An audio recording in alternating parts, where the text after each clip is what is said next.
prey. Here's how they line up then, based on their result from the sprint race.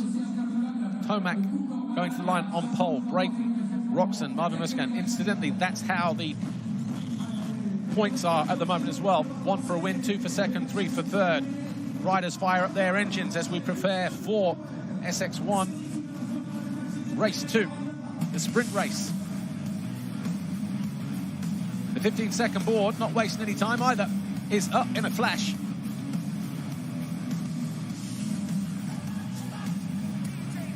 You can feel the atmosphere right in and around the stadium.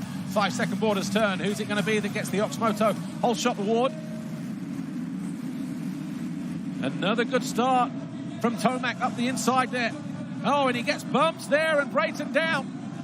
Roxon bumped into Tomac, and Brayton bore the brunt of that as he goes down in turn 1. But it's Tomac who leads away. Roxon right there in second. Musquin in third. Or is it Webb? Webb there in third. And then Musquin behind him, then Aranda, then Supercross. As Tomac and a fired-up Ken Roxon start their first official full lap from finish line to finish line. Musquin tries to get down the inside of Webb there.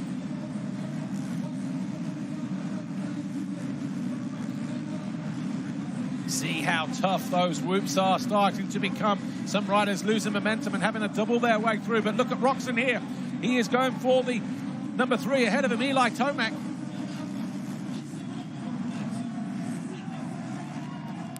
Back end just losing a little bit of traction there as Roxon tries to square up to Tomac, who looks over his shoulder at the end of the rhythm section, sees Roxon there.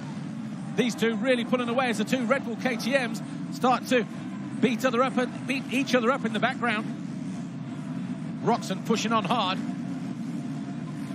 This is the first real test for Eli Tomac this evening, and Roxon lets him know he's there, takes the lead on lap 2, slips underneath the American, takes the advantage away. What can Roxon do from here?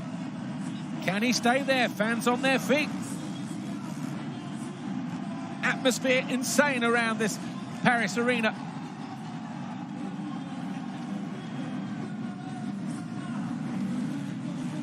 Webb still hanging on in third place. Musquin in 4th position, and Roxon having to go defensive.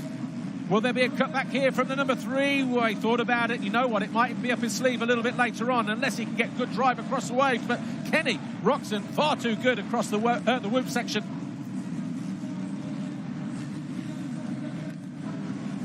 And just starting to lose ground to the German. 5.5 minutes. Plus a lap then remain in this SX1 sprint race 2.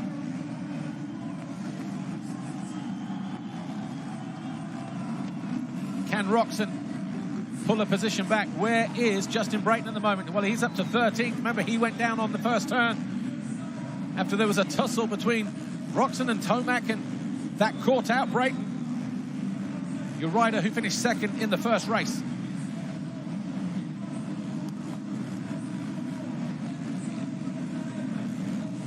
Webb on his own in third. He's broken free from his teammate, Marvin Musquin, who was hoping, and still is hoping, for a 4th King of Paris title this weekend here.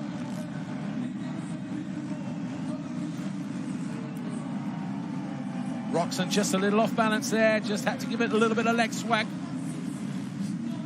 4 laps complete. Tomac less than a second behind, 9/10 that time around, and he was 2/10 quicker than the number 94 on that occasion.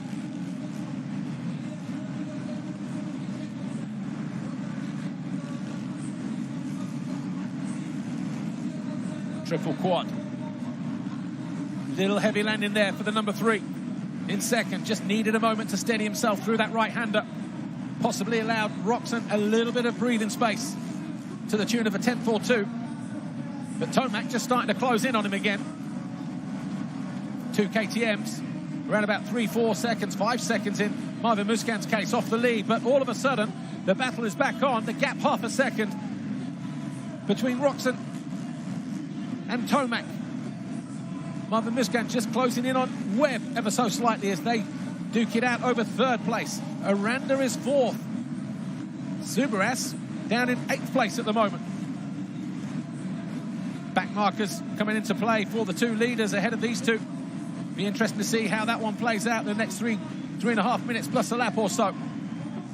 And Marvin Musquin, urged on by the home crowd, getting closer to the American Webb as he looks to steal third position away from the number 2. Picture in picture. Over on the left, first and second. Over on the right, third and fourth. Bit of a bobble there for Webb. Couldn't get through that turn cleanly. And Musquin, I think, is all over the back of Webb as they go through the whoop section. Not able to find his way through, though. Cuts to the inside. Webb leaves the door open. Musquin goes through, and surely he can control the inside from here. He does, and does a little bit more as well. Comes across on Webb. Shuts down the door, stops the American from gaining an advantage. All of a sudden, Marvin Musquin now on lap 7, back into third place. Still 2:20 plus a lap to go. 3/4 of a second between first and second as they charge down the start straight. Doesn't look like that from my advantage point as they hit the whoops underneath the Red Bull arch. Serious amount of pressure Ken Roxon is having to deal with here as Tomac tries to close down, whittle down the gap, and Musquin down. Musquin down at the end of the whoops, picks himself up, loses a position or two.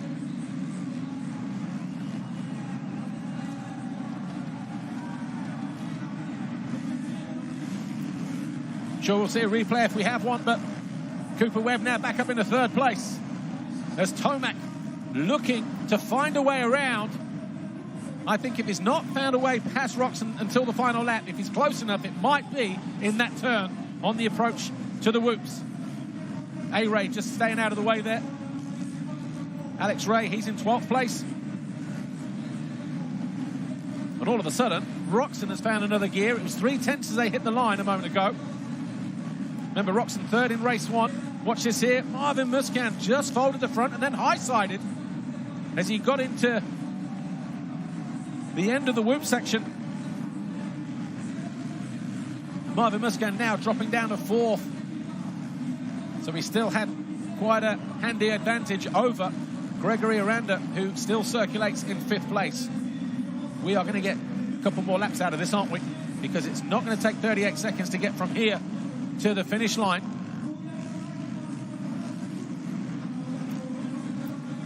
Technical track here this weekend in Paris for the 39th edition of the infamous Paris Supercross here in the City of Lights. Tomac pushing on here. There's going to be another lap and a half in this for Eli Tomac. Gets onto the rear wheel, then can't find a way past. Loses a little bit of ground. Roxon switches off. Tomac gets back onto the rear wheel again. There's Subras. He is in. He's up into 4th place now, so he's dispatched of Gregory Aranda. It will be 1 lap to go next time around as they hit the line. Roxon and Tomac separated by about 3 or 4 bike lengths. Here's the 25 of Marvin Musquin. Musquin's been down again. He's now in 11th place. So what has happened to Marvin Musquin? Back marker in between Roxon and Tomac, crucially, as they get ready to head into the final lap here.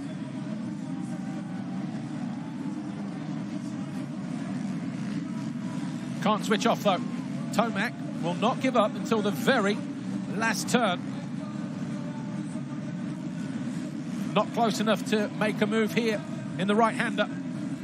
He's going to have to rely on a mistake through the whoops. There's traffic on the horizon there. Both riders navigate without too much difficulty. See how soft it is as they triple in and land in that landing zone. Soft ruts just starting to pull up.